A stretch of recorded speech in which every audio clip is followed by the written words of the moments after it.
Good morning plus two class. हम chemistry का unit 6 general principles and processes of isolation of elements को study कर रहे हैं। लास्ट लेक्चर में अब तक हमने जो मेटलर्जी है उसके दो मेन प्रोसेसेस पढ़े थे। सबसे पहला पढ़ा था हमने crushing and grinding of ore, second था concentration of ore. Concentration of ore के दो मेथड्स को हमने स्टडी कर लिया था, बाकी के मेथड्स को हम आज स्टडी करेंगे। Third and most important process of concentration of ore is froth flotation process. It is generally employed for sulfide ores. ये होता है जब sulfide ores की concentration करनी होती है, वहाँ इसको use करते हैं. It is based on the wettable properties of sulfide ores and gangue impurities associated with them. Whereas the sulfide ores are preferentially wetted by all the gangue impurities by water. इसमें हम ऐसी sulfide ores को use करते हैं जो कि oil के साथ वेट होती हैं और जो गैंग इम्प्योरिटीज़ होती हैं वो वाटर के साथ मिक्स होती हैं। सबसे पहले क्या करते हैं, sulphide ore is finely powdered and is mixed with water to form slurry. सबसे पहले सल्फाइड ओर को लेंगे, उसको वाटर के साथ मिक्स करेंगे, वो स्लरी की फॉर्मेशन करेगा। उसके बाद उसमें डालते हैं जैसे पाइन ऑयल या फिर यूकलिप्टस ऑयल डाल देते हैं, और साथ में जो भी मिक्सचर फॉर्म होता है उसमें मशीन्स के थ्रू एयर continuously blow करते हैं। The gangue particles act as aggregators and help in forming bubbles. जो gangue particles हैं वो क्या करेंगे, bubbles की formation करने में help करते हैं। अब क्या होगा, क्योंकि और particle जो हैं वो हमारी ऑयल के साथ वेट हो रहे हैं, तो वो क्या करते हैं, वो सरफेस पे राइज कर जाएंगे along with this air bubbles और सरफेस पे जाके इकट्ठा हो जाएंगे। बाद में क्या होगा, इनको हम जो ये फ्रोथ की फॉर्मेशन करेंगे तो फ्रोथ जो है उसको हम सेपरेट कर सकते हैं। फिर है जो हैवी पार्टिकल्स हैं, गैंग पार्टिकल्स हैं, वो बॉटम पे सेटल डाउन हो जाते हैं। The froth containing ore particle is transfer to a separate container while gangue particle escape from the outlet at the bottom of the tank. जो ore particles है, क्योंकि उन्होंने फ्रोथ की फॉर्मेशन की तो हम इजीली क्या है उसको दूसरे कंटेनर में जो है ट्रांसफ़र करके इकट्ठा कर सकते हैं। और जो हमारे गैंग पार्टिकल्स हैं, क्योंकि वो हैवी हैं, वो बॉटम पे सेटल डाउन हो जाएंगे, तो बॉटम से कोई आउटलेट के थ्रू हम उनको अलग से कलेक्ट कर लेते हैं। एक मेन चीज़ें जो आपने फ्रोथ फ्लोटेशन प्रोसेस में याद रखनी है वो हैं रिएजेंट सच एज एनिलीन और cresol is added in order to stabilise the froth. अगर हमें फ्रोथ को स्टेबलाइज करवाना है, यानी वो ब्रेक डाउन न करे, वो अच्छे से फॉर्म हो जाए, उसके लिए हम उसमें डालेंगे कुछ रिएजेंट जिनको कि फ्रोथ स्टेबलाइजर्स बोलते हैं, जैसे एनिलीन और क्रिसोल।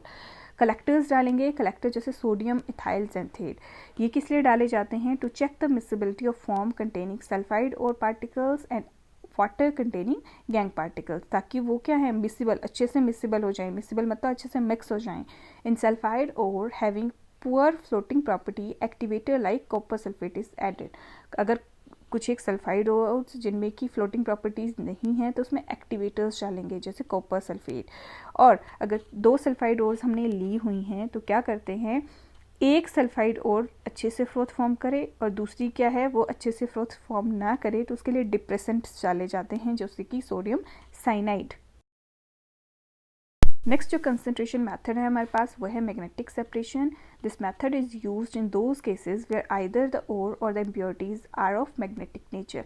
या तो ओर पार्टिकल्स या फिर इम्प्योरिटीज जो होती हैं वो मैग्नेटिक नेचर की होती हैं। इस तरह से पाउडर्ड ओर को पास किया जाता है और यहाँ पे मैग्नेट्स, इलेक्ट्रोमैग्नेट्स लगे होते हैं, तो जैसे ही पाउडर ओर को पास करेंगे, एक जो है वो क्या है वो मैग्नेटिक नेचर की है, मैग्नेटिक इम्प्योरिटीज अलग हो जाती हैं, नॉन मैग्नेटिक पार्टिकल जो हैं वो उससे दूर चले जाते हैं।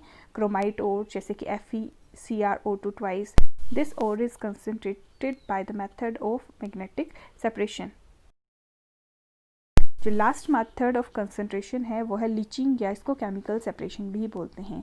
It is a chemical method for the concentration of ore. In this process, the powdered ore is dissolved selectively in certain acid, bases और other suitable reagents. सबसे पहले पाउडर ओर को लेंगे और उनकी सिलेक्टिविटी के बेस पे उसको या तो किसी एसिड, बेस या फिर कोई और सुटेबल रिएजेंट में डाल देते हैं। The impurities remain undissolved as sludge. इसमें और तो डिजॉल्व हो जाएगी बट इम्प्योरिटीज़ डिजॉल्व नहीं होंगी। The solution of ore is filtered and ore is recovered by precipitation or crystallisation. उसके बाद क्या करेंगे, जो ओर का सॉल्यूशन है उसको फिल्टर कर देंगे। फिल्टर किया तो इम्प्योरिटीज़ तो वैसे ही अलग हो गई, और जो ओर है उसको हम प्रेसिपिटेशन या क्रिस्टलाइजेशन मेथड के थ्रू रिकवर कर लेते हैं। फॉर एग्जांपल जो लीचिंग प्रोसेस है वो यूज़ होता है जब एल्युमिनियम की कंसंट्रेशन करनी होती है। अब एल्युमिनियम की कंसंट्रेशन कैसे करेंगे, वो करेंगे बाय हम उसकी ओर को कंसंट्रेट करते हैं। और होती है एल्युमिनियम की bauxite. Bauxite is concentrated by treating with 45% caustic soda solution. सबसे पहले बॉक्साइट ओर को 45% कास्टिक सोडा सॉल्यूशन के साथ ट्रीट करते हैं। 45% कास्टिक सोडा सॉल्यूशन का मतलब इसमें 45 ml अगर आपका कास्टिक सोडा होगा तो रेस्ट वाटर होगा। Al2O3 goes into the solution forming soluble sodium Meta aluminate. सबसे पहले क्या होगा, जो एल्यूमिना है Al2O3 वो सॉल्यूशन में चला जाएगा और वहाँ पे जाके बना देगा sodium Meta aluminate. The solution is filtered to remove insoluble impurities like silica and other oxide. The filtrate is diluted with water and selected with small amount of freshly prepared AlOH thrice, as a result of which a white precipitate is formed. क्या करेंगे, उसको filter किया solution को, impurities होंगी silica और other oxide की वो वैसे ही रिमूव हो जाएगी, और जो फिल्ट्रेट आएगा, हमारा फिल्ट्रेट जो है वो कंटेन करता है हमारी कंसनट्रेटेड ओर को। उसको क्या करेंगे, पहले डाइल्यूट करेंगे विद वाटर और फिर बाद में क्या करेंगे, उसको प्रेसिपिटेट करवाएंगे। प्रेसिपिटेट करवाएंगे तो एल्युमिनियम हाइड्रोक्साइड के वाइट कलर के प्रेसिपिटेट फॉर्म हो जाते हैं। इन वाइट प्रेसिपिटेट को सेपरेट करेंगे, वॉश करेंगे, इग्नाइट करेंगे और हमें Al2O3 जो होता है वो प्योर स्टेट में मिल जाता है। The process of leaching can also be applied in case of argentite Ag2S and also for certain ore containing gold. यानी कि जो हमारा लीचिंग का प्रोसेस है वो एल्युमिनियम के अलावा सिल्वर और गोल्ड की जो ओर्स होती हैं उनके कंसंट्रेशन में भी यूज़ होता है। That's all for today. बाकी जो थर्ड प्रोसेस है हमारा आइसोलेशन और extraction of crude metal from concentrated ore, उसको हम नेक्स्ट लेक्चर में करेंगे।